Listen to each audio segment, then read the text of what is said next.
makes her bid for a little piece of history.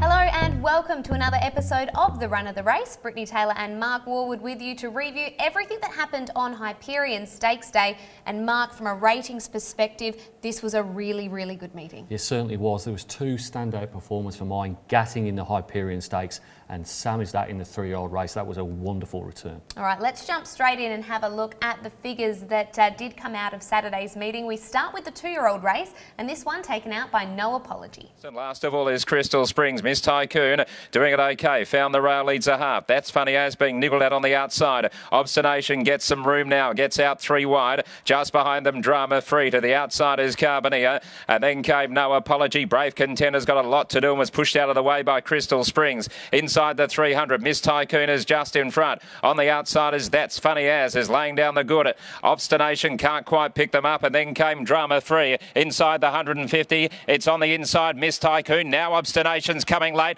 That's Funny As is still there. Late on the scene, No Apology flies. Miss Tycoon, No Apology, they split it. Looks like No Apology. A really nice finish by No Apology there. Post-race, Sean McGrady talked about the fact that he'd said to the owners that this horse will probably be a really nice 3-year-old.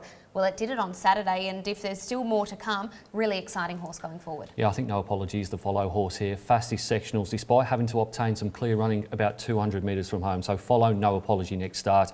I'm going to forget Carabinia here. Finished 7th. Just far too much wrong this horse. Its trial form has been really good, but its race form has been very ordinary. Looking at the Forgive horse, I think its Obstination was wide. It was a debut run for this horse. It's the half-sister of Gatting, who of course won the Hyperion Stakes. I think there's more to come from Obstination. And I think those connections will be very happy if she's half as good as her big brother, and we'll review his performance a little bit later on in the program. But this race here, race number 2, it was always going to be interesting how Samizdat returned. The Gangemi camp had the horse nominated for trials, and they were umming and ahhing whether to go first up, no trial.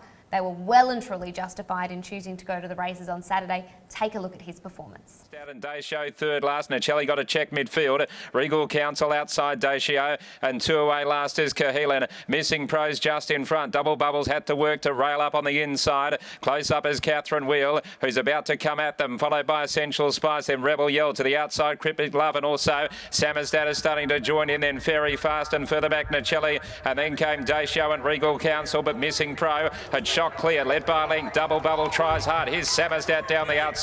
Essential Spice, then Cryptic Love and Rebel Yell, but it's Samizdat storming to the front and drawing clear from Essential Spice. Missing Pro, Cryptic Love, and Samizdat wins well. Samizdat winning there, but if you look at those figures, they were going -6.8 the leader was to the 600, and overall, Samizdat's been able to record a figure of -7.6. Brilliant return, simple as that. He was going faster than benchmark to the 600. He came home sensationally as well. Brilliant return without a trial. Fastest last 400 and 600 of the entire meeting. And remember, he had 60 kilos as well. A huge personal best. He is the follow horse. I'm going to forget Nacelli here. No good ratings in her entire career. I know she won the Crystal Slipper, but that race hasn't worked out. I know she had a few excuses in running on Saturday, but not sufficient ones to get out of my file. And I'll forgive Essential Spice. Second high rating in a row. Ran -6.4 on Saturday. Prior to that, -8.9. Quite simply would have won any other race barring the one she was in. And I know you have to single out one Forgive, but there's probably a lot of horses that you can follow out of that race. Often we see those high tempo races usually end up being those good form races. So a good form race to follow going forward. Speaking of a big weight carrying performance like Samizdat, the next horse, Come Play With Me. This is just extraordinary. The horse just keeps stepping up in weight and keeps delivering 62 kilos on his back. No worries. Diamond Tonique. Come Play With Me. Still getting up on the inside. Palace Rogue taken 3 wide. Noir Duru is coming out wider on the track, and at the ready is very deep. Blue Tracer shuffled back. Is back third last with Fraresque and Beck to differ as they corner. They're really packing around the bend. Come Play With Me sticks to the inside. So Salon de Chevel's got the lead. Come Play With Me coming through on the inside. Noir Duru joined in very nicely. Palace Rogue dropped off. Then Diamond Tonique at the ready is very wide out with Fraresque. Noir Duru has raced up Salon de Chevel. Come Play With Me through on the inside. Come Play With Me is after Noir Duru. Come Play With Me just in front. Noir Duru. Salon de Chevel comes back as well, but Come Play With Me brings up the... Come Play With Me winning under the 62 kilos. A big effort there, but In terms of the numbers, another very slowly run race. Yeah, it makes it really hard to follow horses out of this race. I'm going to forgive Blue Tracer. Wes Cameron was quite keen on this horse on Tab Radio on Saturday morning. Was a little bit unlucky as well, held up twice in the straight. He's working his way up in trip. I think there's a win there for Blue Tracer. I'm forgetting Palace Rogue. Betting Drifter has now been well beaten in each of its last 3 starts. Quite simply hasn't improved since winning at Ascot about 12 months ago. Follow Horse, there isn't really one out of this race. Come Play With Me completed its hat-trick. It is really a token pick here because look at the overall rating, 4.8.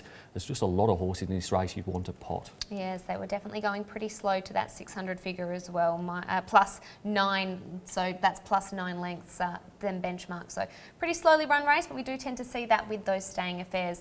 One race that we don't want to pot is this one, Performance by Damos. Not a brilliant figure, but really great to see this horse take that step up to Saturday grade. Here's Damos winning. For Lucy Warwick over on the inside, coming to the turn, and then came out wider on the track, Hot Style. Game of War inside of Stoicism, who's starting to respond now to a little bit of riding, and Spiritual Warrior is taken out wider, but Damos stormed up on the outside. Damos hit the front with Hyperspace giving chase. Over on the inside, Arnie's Boy. Down the outside is Rebel Knight running on. Damos has got the front though from Arnie's Boy. Back behind them, Rebel Knight, Hyperspace, and then came Stoicism. Damos is doing it well. He's a classy customer, Damos. He is coming away from Arnie's Boy, and Damos wins it well from Arnie's Boy. Flying. Damos takes the step up to Saturday grade, but according to the figures, this performance was inferior to that Wednesday win. Yeah, about 6 lengths worse. He put the writing on the wall last start when he did win. He showed that he was much better than midweek grade, and I think he's much better than graduation grade as well. He's clearly the follow horse,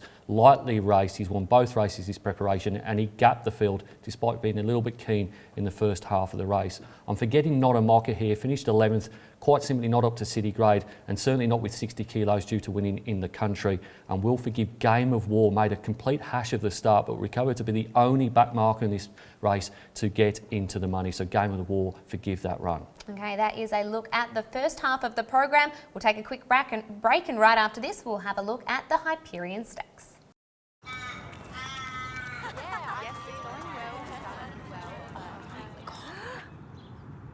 Turning up for a picnic with chicken chunks?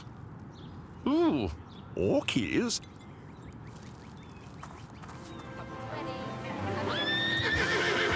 Turning up for a picnic on a horse?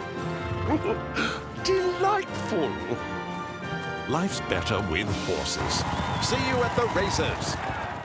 Welcome back to the run of the race, where we are up to reviewing the Hyperion Stakes, where Galaxy Star was all the rage pre-race, $1.22, and Gadding was here to upset the party. Outside, and Battle Talk is back on the fence as they come to the turn. 450 metres left to go. Great Shot joined by Gatting, who let go.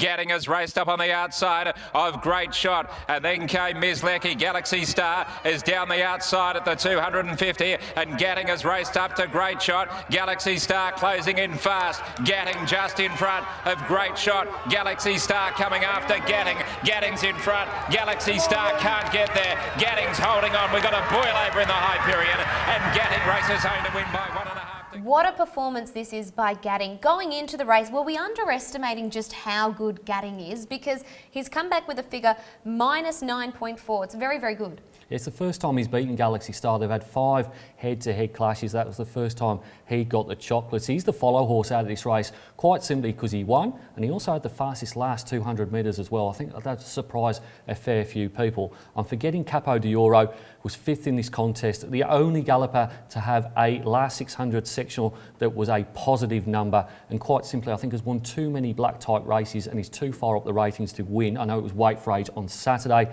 but I think Capo d'Oro is going to find it pretty hard from here on in. And I will forgive Galaxy Star. It's still her 4th best run of her career according to punting form.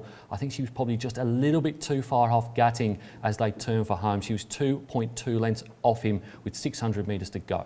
Looking forward to see if she can bounce back in the Strickland. All right, the next race was taken out by Lord Help Me Run. Great to see this horse back in the winner's circle. Enigma and Inject the Venom is back last of all as they come up before the home turn. 5.50 to go. Greco joined by Glasgow Girl travelling up strongly. On the inside is Senorita Bonita. Lord Help Me Run is pulling out 3 wide now. Moshard tracks it up. Turbo Power still out wide. And then Jatumi trying to get up on the inside from Resistance. And then Flying Roaring Grey Enigma. Lord Help Me Run has raced up and taken the lead. And Moshard is going to be the danger. Then came Resistance, Senorita Bonita and Glasgow Girl. Lord Help Me Run in front. Moshard's trying to whittle down the margin. Lord Help Me Run's pulling out plenty. He's pretty classy. He's holding Moshard, Resistance and Senorita Bonita. And that's the way they finish. It's Lord Help Me Run probably put the writing on the wall last start, but was able to do it on Saturday, recording an overall figure of -4.4. New personal best for Lord Help Me Run. That's half a length better than he ran in the Karrakatta Plate. I think he appreciated the easier assignment on Saturday. I think the fact this horse went off at 2.25 indicates this wasn't the strongest race. I think he's previously been in the forget file.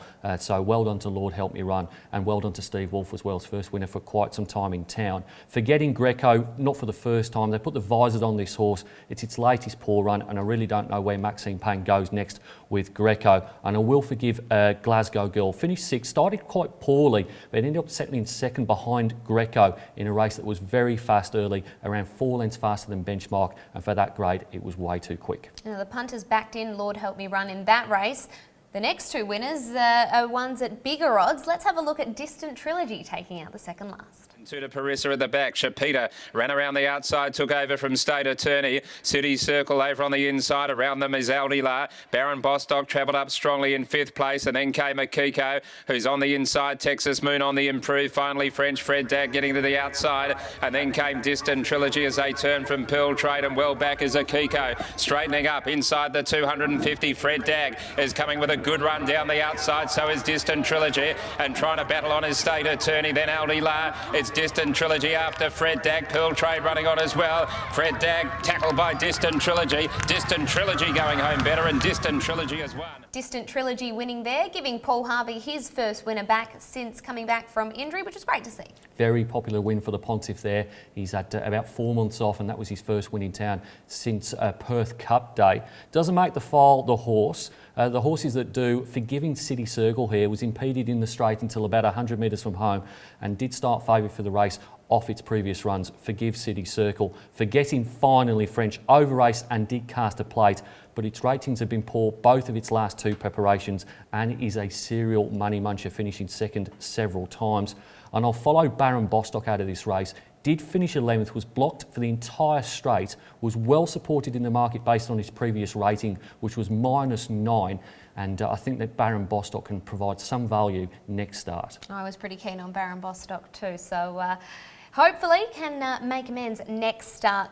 Let's take a look at the final race of the day. This one opened up at big odds, started much shorter, and that's Multiverse. As well, with Black Line beaten for speed. Stageman's back last, and around it goes Regal Moon. Mervyn flying in front, leading Tranquilla Sunrise. 2.5 the Niconian. Multiverse moving up strongly around the outside from Man Time, and then came Nicotas, and back behind them Black Sabbath and Fine Scent. Mervyn in front. Here's Multiverse, they coming down the outside with a good run. Still there, coming through now is Nicotas in the centre. Nelson's Flight Undisclosed running on. Multiverse hit the front. It's on tight legs, but it's still in front. Undisclosed, Nelson's Flight, Fine Scent coming through. Multiverse in front, though, pulling out plenty from Nelson's Flight, and Multiverse has won from Nelson's Flight. Undisclosed. Multiverse getting the win there, but if you have a look at that figure to the 600, they were going over 14 lengths quicker than benchmark. They absolutely flew. Suicidal, that's the only word for it. So looking at the file here, I'm going to forgive Stageman. Finished 6th, had a really wide gate. He settled last in this race. He was held up for the entire straight. I suppose the pace did help him because it strung out the field, but I am going to forgive Stageman nonetheless. Forgetting Black Line, 4th disappointing run in a row since she won on Railway Stakes Day at Ascot. And I'll follow Nelson's Flight out of this race, 2nd on Saturday, fastest last 200 on his return. I'm just going to put a caveat in. Most of his best runs have been first up, but his run on Saturday was so good it's simply too hard to ignore. It really was, and special mention to Multiverse as well, because he was very close to the pace, nearly 10 lengths quicker than Benchmark himself, and was able to finish it off still. So definitely one to watch out when you're doing your form going forward, just to note just how quick they ran in the early part there. All right, when we look at the meeting in its totality, who are our best performers? Oh, we mentioned them off the top, Gatting and Samizdat. So Gatting's overall rating of -9.4 was good enough to win the Group 3, and it was better than the class as well. And Samizdat, boy, what a return. A few people were potting this horse, myself included. We weren't certain about his ability. Well, we're certain now. -7.6, -8.5 to the class, and they're thinking of going over east, and you'd think he'd be competitive. Looking at the closing sectionals, Care Healing 11.64 for the last 200 metres, and the aforementioned Samizdat, the 400 and 600 metre splits. You would imagine Samizdat is going to rise rapidly through the grades and take all before him. A very impressive performance on the weekend. Okay, quick break from us, and then on the other side we'll have a look at how our tipsters fared this week. Arriving for a hot date on a moped. Disappointing.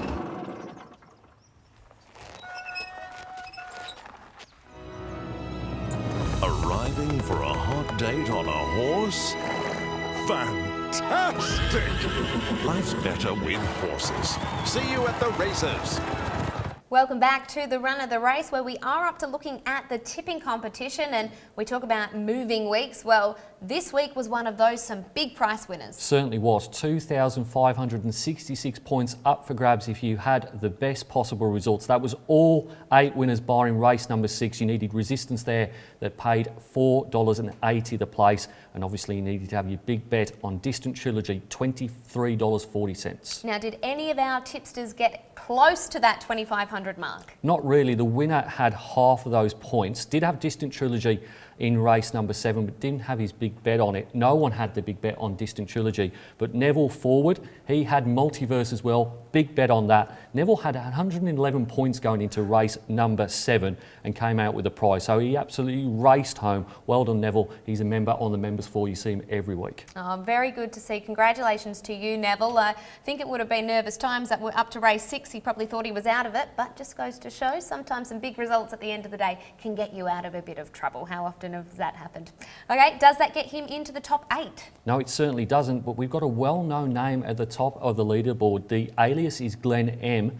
Glenn M is Glenn Montague of Montague Partners. He's the accountant to the stars of the turf here in WA. He's been very consistent in the tipping competition. He was 4th on Saturday, and he's now a couple of 100 points clear at the top of the leaderboard. 4 rounds in, 15 rounds to go. Well, our tipsters may need to step up their game, because coming up to tax time, he might be speaking to all the jockeys and getting all the good tips. So hopefully our tipsters can try put their best foot forward and chase down Glenn Montague, who holds top spot at the moment. Another opportunity this weekend, and I'm really looking forward to this weekend. Belmont Guineas, it's been hyped as being one of the main races of this carnival. Let's take a look at some of the brilliant last 3 editions.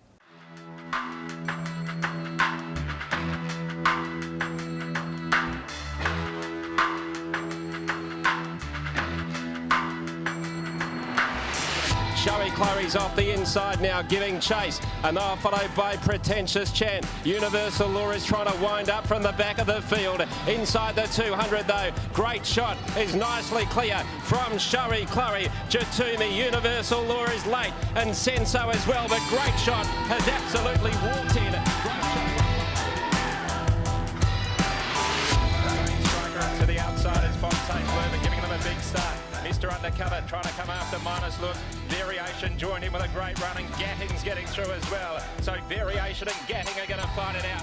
Variation's in front from Gatting, clear of Western Temple, but Variation too classy is pulling away from Gatting and Western Temple. And Variation, a perfect ride, won the Belmont Guineas from Gatting by length and a quarter. Has got out now, and Mislecki joined in as well. Tracciato is just in front. Roganella Necklet starting to come through. Can't get a run though. Holding it in the stablemate. Just in front, Tracciato. State Prosecutor from nowhere is steaming down the outside. It's Roganella Necklet. State Prosecutor all over the top. What a win. State Prosecutor.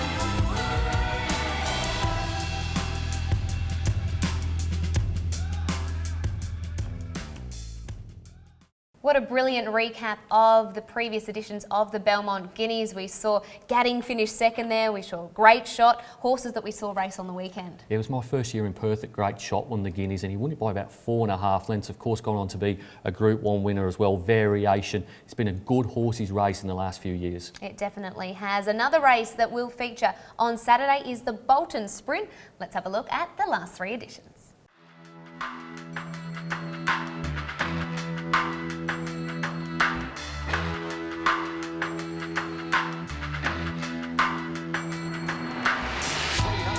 King led the way from Red Aura, under pressure. Here comes Rock Magic though, and First Among Equals coming right down the crown of the course with his run. Rock Magic nearing the 100, hits the lead. First Among Equals, he's starting to run on strongly. First Among Equals levels up, grabbed the lead in the shadows. He won the Bolton on return.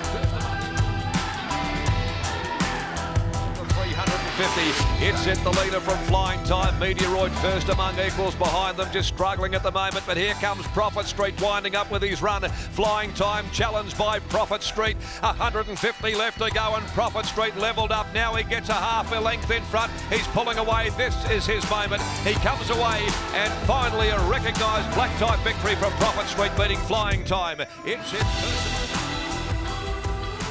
Has raced up at Durandal, got the inside run, and then it's it. War God and Flying Time is late. It's Rebel King just in front. War God at a price is coming at it. Durandal fights back. War God, Durandal come together. War God, Durandal. War God beat Durandal. Rebel King, Flying Time.